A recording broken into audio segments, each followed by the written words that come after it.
My name is Recep Ozdag. I'm responsible for Blue Planet Marketing at Ciena. It's our SDN and NFV orchestration platform.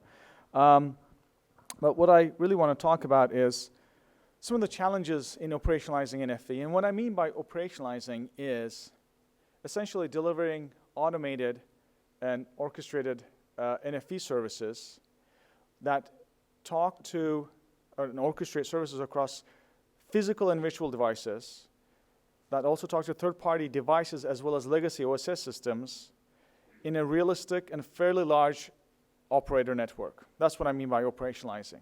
There could be a number of challenges, such as challenges related to, is the performance similar to hardware appliances? But what I really want to focus on is challenges regarding essentially the NFV orchestrator, in particular, the lack of standards. So if you know the ETSI framework, there are some building blocks, but the interfaces are not very well defined, the APIs are not very well defined, and so you don't really have a standard where you can replace one NFV orchestrator from one vendor and plug in another one and expect it to just work, right? And there's a number of reasons for that. First of all, sometimes it's not clear what the expectations are in terms of what the NFV orchestrator should do. There's a lot of varying degrees of opinions. Second, as you add in more functionality to the NFV orchestrator, the bigger it gets and the more difficult it becomes to standardize. So that's one. The second part is, agreeing on what each level should do. What should the VIM do? What should the VNF manager do? What should the NFV orchestrator and the higher levels do? So once we figure that out, then we can define the interfaces with very clear-cut APIs, right? Interface, just having a line is not exactly an interface. An interface, what we really mean is that having clear-cut APIs. And the other part is, once we have the interfaces, is essentially defining information models that allow us to deliver services. So we want to use information models to describe services, but also to describe resources, so that you can take that information model, use it with another NFV orchestrator, and still be able to deliver services. So these are the challenges, and if you look at it, it's quite messy, right? What should the orchestrator should do? What are the interfaces? What are the information models? And a lot of operators, some of the operators are looking at this and saying, it kind of looks like the Wild West. And I want to take a step back. I don't want to deploy NFV until all the standards are in place. On the other hand, we have some other operators who are saying, I have a business case. I'm going to deliver an NFV-based solution, typically on the virtual CPE side, because I've crunched the numbers and it makes sense. I'm either reducing expense or I'm creating new revenue opportunities. I know that there's not a standard. I'm going to deal with that later on, right? So for now, what I want to do is focus on the SC framework. Clearly, this is not the only way that you can deploy NFV, but I think it's the most popular one, so we can all agree on this, at least in terms of understanding what it is. So in an ideal world, you might have information models that describe services and resources. The NFV orchestrator would digest this and then get the VNF images from wherever they are, can be firewall and router, get the VNF images, deploy them on servers, bring them up, onboard them, service chain them. Remember, an end-to-end service might start from the end user on a NID, go through the wide area network, and then come into the data center. So the NFV orchestrator is really responsible for the part that is inside the data center, not the end-to-end. So that's why we just have, in this particular case, 2 VNFs on a server, and it might only service chain within that data center. There might be other chains outside of the data center. And then you might want to bring up the EMSs for those VNFs. Which will probably also be virtualized. You can connect them so that you can push configuration rules. So you have a firewall, you want to configure them, provide a connection. You have a router, configure them using the EMS, provide a connection. They may also have their respective VNF managers that you also have to provide plumbing. And of course, you might want to do scaling up resources. For example, if the bandwidth is increasing, for some VNFs, you might want to put them on a more powerful server. For some other VNFs, you might want to replicate them and do load balancing. And once the service is over, you might want to terminate them and give back the resources. So this is what I would expect the NFV orchestrator to do in an ideal world, and it's somewhat manageable in terms of trying to standardize this. That's not what happens in real life, though. In real life, this is what happens. An operator sees that they're using an orchestrator and see that, well, okay, this abstracts out a lot of things. It kind of acts like a single pane of glass. But you know what? Rather than having an EMS for each function, for each vendor, why don't I use the orchestrator and add that EMS functionality into the orchestrator? So if I have a firewall from vendor A, I still want to use the orchestrator to program it. If I have a router, I still want to use the orchestrator to program it. So they want the EMS functionality to be inside the orchestrator to an extent. Then there's the integration with the OSS/BSS layer. Most of the OSS/BSS layers that are deployed are legacy, and they don't necessarily work well with SDN and NFVO. Don't really understand it. So operators are saying, I'm just going to bypass my OSS/BSS, or I want the orchestrator to tackle some of the end-to-end service orchestration features or expectations. So let's say, why don't we take out some of the responsibility from the OSS and put it into the NFV orchestrator? We're not done yet. How many VNF managers should we have? Should each VNF have their own VNF manager? Should we just have one VNF manager? Well, again, we started on this path about 3 years ago. When we first started, a lot of the VNF vendors would come to us and say, here's my ISO image. I've virtualized my physical device. Can you deploy it? There's no VNF manager. It's not cloud ready. So we ended up doing a lot of the VNF manager functionality. And there's still a lot of VNF vendors that don't have very good VNF managers. But if you want to be deployed, you have to provide that functionality. And now the operators are asking sometimes the orchestrator to do that. And finally, you have other features which are still very crucial in terms of deployment, such as high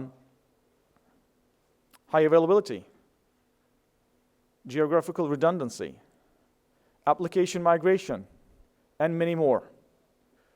In this framework, who should provide that? Again, if the Vim doesn't support it, so you have VMware, OpenStack, and Citrix, if they don't support it, then the operators are typically asking for the orchestrator to provide that. So you're ending up with this thing where anything that doesn't fit in nicely to the other blocks are shoved into the orchestrator, and which is making it extremely difficult to develop a standard. And so now you cannot develop a standard. You can't really swap out our orchestrator and use somebody else's orchestrator. Based on my countless engagements, I'm pretty sure you can count them actually, it's not countless, but a number of engagements, what we realized is that there's a more practical framework. And by the way, the technology is developing so fast that even standards bodies and open source cannot adapt to it. I'll give you a perfect example, containers. Containers came up, and then we had a number of customers asking, can I run these on containers? So what should we do? Should we wait for the standards body to come up with a standard? Should we wait for an open source version of this? No, we ended up developing it. But as you can see, as we go more into IT, you will see that the IT world is developing very, very fast, right? And these also sometimes get into the orchestrator. We do use certain aspects of, open source projects such as Cassandra, which is for event monitoring. But as you can see, there's a lot of moving pieces, and we try to utilize it as much as possible, but we can't really work for open source or standards bodies. When you incorporate the latest and the greatest, that also affects being able to develop a standard and interoperability. So to set more realistic expectations, the Vim, the high availability, geographical redundancy, many of these things really should be high performance, enhanced platform awareness, exposing hardware acceleration capabilities. These should be all done by the Vim. They should not be done by the orchestrator. That's one. Second, OPNFV is really trying to tackle this area, and I'm really hoping that they can address all these issues using open source solutions and then provide clear-cut APIs to the higher levels. So if we want high performance, we can call high performance APIs. If we want visibility for FCAPS and OAM, we don't have to reinvent the wheel. We can just use the APIs that are coming from OPNFV. So I'm hoping to delegate this particular piece to OPNFV with all these features coming out from that organization. Second, should there be one VNF manager or multiple VNF managers? There's a number of opinions. There's an open source working group called TACR where they're trying to develop a standard VNF manager. I think that's really the way to go. Now, there are challenges. Orchestrating a very simple firewall is very different than managing a virtual EPC that might have 20 virtual machines. Right? So that's one extreme example. The other example is that even if you're orchestrating the same functionality, firewall from different vendors, they may still have one-off features. So how are we going to deal with that? I know that if I ask that question, the answer is going to be extensions. Let's use extensions. The problem, though, is that, as you can see, it interacts with the orchestrator. So the orchestrator now has to talk to one VNF manager with a number of extensions. Again, it doesn't, this means that that orchestrator has to add capabilities to deal with all those extensions. Again, this is not the way to go. We really should have one VNF manager if possible and avoid vendor-specific extensions as much as possible. Then keep it lean and limit expectations. The NFV orchestrator really cannot do everything, right? And it's unrealistic for it to expect to do everything. We can get to standards if we keep it lean, limit expectations, limited what can do in the data center, don't take on the role of the EMS or the VNF manager, right? Then you can have something that is more well-defined with standard APIs and interfaces that you can swap out. The last piece is something called a multi-domain service orchestrator. The multi-domain service orchestrator, so what does it do? Imagine having multiple data centers. You might run on some functions on one data center, others in other data centers. You may have to deploy multiple NFV orchestrators for each data center. The multi-domain service orchestrator really acts as an orchestrator of orchestrators. One is responsible for the entire service. It can delegate orders down to other NFV orchestrators and also interact with the OSS BSS layer, which then also helps us keep that NFV orchestrator lean and simple. Following this approach will help tremendously in terms of creating standards and simplifying this. Now, once we have this framework, then what we can do is that we can develop standard information models that can be understood by the VNF manager, the VIM, and the orchestrator. And I'll show you an example later on. Once we have this infrastructure and simplified expectations, now we can use these information models. And what is an information model? An information model can be used to define a service. So a service might say, I'm going to deploy a firewall with some SLA requirements. The firewall may have specific dependencies on a virtual machine and KVM. The SLA requirement may also have other dependencies. So each of these information models should point to lower level information models. And as you go down the stack, they become vendor and implementation specific data models. So at the high level, it's information model. As you go down, as you decompose it, it becomes a data model that is vendor and implementation specific. So I can develop a template like this where the orchestrator can understand, oh, okay, I have service A, I need to deploy a firewall with some SLA agreements. This firewall is running on an OpenStack or KVM with certain virtual machine properties, and I have some networking features that I have to develop. These can be all written in human-readable templates that the orchestrator and other modules can understand. And then we can feed this back as a product catalog into our product catalog. So now, if we want to develop another service that uses service A, we can just point to that information model as well as add other services. For example, I might have a firewall with SLA requirements on the data center, and maybe I have E-line service, mobile backhaul, and other devices in my service. And I can create composite services. So that essentially allows us to quickly and easily develop new services without having to go back to our OSS vendor who is going to charge an arm and a leg for their professional services. This does not completely eliminate professional services. As I mentioned, as you go down the stack, where you have data models and implementation-specific aspects of it, there's still more work to be done. But as you go up and create derivative service models, you don't have to keep going back to your OSS vendor, fork off an arm and a leg, your firstborn, to make very simple changes. right? And there are OSS vendors out there, they will charge $100,000 for each line that needs to be changed, right? And this approach tremendously simplifies this. It doesn't completely eliminate professional services. I mean, we have to be realistic, but it reduces the need for it tremendously. So now, I can deploy a VNF with a particular networking infrastructure. I can develop the service template. And if I want to change it, if I want to add, let's say, a router and different network, all I have to do is change the information model, which is, again, a text-based, human-readable text-based file, right? And this happens very commonly in the operator space. Now, just think about changing the business side with changing the OSS. It's tremendously difficult. This is way simpler. So now, onboarding a VNF becomes, all right, writing down the information model. We use and advocate Tosca, which is essentially an open source information model, in terms of describing how to deploy cloud applications, right? So a Tosca model will say, there are some images there, take these, download these, install these, service chain them. And you can have features such as metadata, how to create properties, custom operations, requirements, which key performance indicators that we should follow. Now, once you deploy the functions using Tosca and bring them up, let's assume a firewall, router, and encryption, then you can use netconf and yang to push configurations in them. So I want to be very clear here. I'm not advocating using Tosca instead of netconf yang. I'm saying Tosca is for deploying the applications, bringing them up the virtual machines, service chaining them.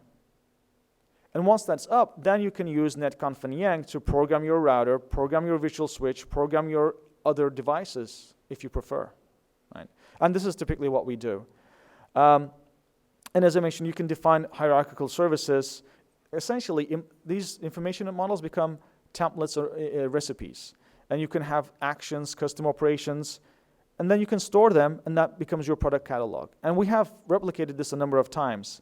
So one of the examples is the work that we did with these companies, Brocade, Red Hat, Telefonica, and Intel. In fact, this effort was led by Telefonica. So it was done in Telefonica's labs, and they took the leadership here. The issue was adding enhanced platform awareness, and I'll talk about it in a bit. But one of the challenges that Telefonica was seeing is that, just take OpenStack for an example. OpenStack is essentially an operating system for the data center, and it abstracts out everything. Now, if you just randomly deploy functions on OpenStack, it will just randomly place it somewhere, and they were getting so-and-so performance. But if they looked at a NFVO optimized data center, they realized that they were getting a tremendous performance boost, but it was the same VNF, same server, same switch, and same hypervisor. So it's not like it's a different server. So they had one infrastructure using unintelligent placement, random placement, they were getting so-and-so performance. Using NFV optimized placement on all of these same things, they were getting tremendous performance boost. And the way that they were doing it is because they were using enhanced platform awareness, which is basically intelligently placing these virtual machines and taking advantage of hardware acceleration. So you have PCI Express pass-through, CPU pinning, larger home pages, DPDK, SRIOV, VMDQ, all the things that are already in the servers that we buy. You're not buying a new server. It's already in there, but turning on the correct knobs to bypass the software layers so you can take advantage of hardware acceleration. The problem is the Vim was not aware of it, the orchestrator was not aware of it, and the VNF manager was not aware of it. So what they did is that we got together and used standard Tosca-based information models where the Vim and the VNF manager and the orchestrator would actually share information. So what did happen is, in this particular case, we orchestrated 3 Brocade routers to create a ring and pass data. By the way, there's a white paper out on this, so you can read it, led by Telefonica. Brocade's virtual router would say, these are the hardware acceleration capabilities that I can take advantage of in a Tosca file, standard information model. The orchestrator would digest it. It would tell the orchestrator how to bring up the sequence to bring it up, and the requirements. And the orchestrator then would look at the Vim, and using the same information model, tell the Vim to deploy the routers on servers and turn on the acceleration to match the needs. So it would basically say, the router would say, these are the acceleration capabilities that I can take advantage of, and the orchestrator would say, I'm going to invoke those acceleration capabilities, and I'm going to put you on those servers. What happened was, so this was not in OpenStack back in about 6 months ago, but what they realized is that they could get up to 100x performance boost just by intelligently sharing information, using standard information models, and placing them on servers and turning on hardware acceleration capabilities that already existed there. Right? That's one. Second, we had never worked with Brocade. It took us only 3 days to onboard them. They gave us their templates. We just converted to Tosca, and we were able to bring them up in 3 days. Now, I want to clarify. That's bringing up, service chaining in them. That doesn't include, as I mentioned, taking on the full VNF manager role. Brocade has their own VNF manager, right? So we rely on their VNF manager. But that whole process took only 3 days to get up and running. So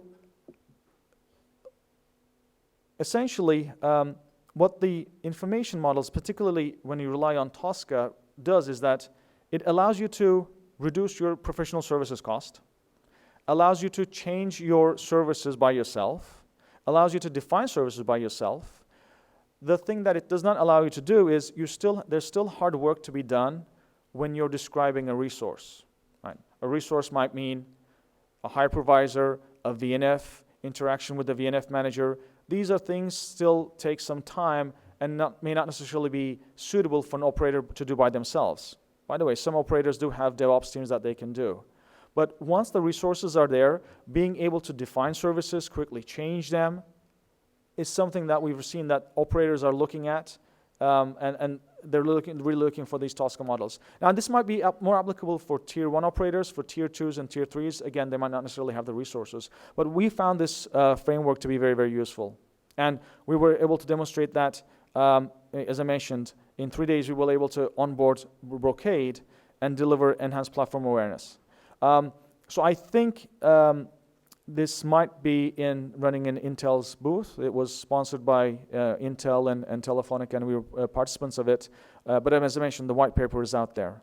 So I think I'm going to be breaking the record for the first person to finish a bit early, a couple of minutes early, but I want to stop here. If there are any questions, I'm willing to entertain them. I know that this might be an opportunity to also catch up on the time. But if there are no questions, by the way, I'm going to be at the Ciena booth. So anything that you're afraid to ask in public, you can come and find me and ask in private.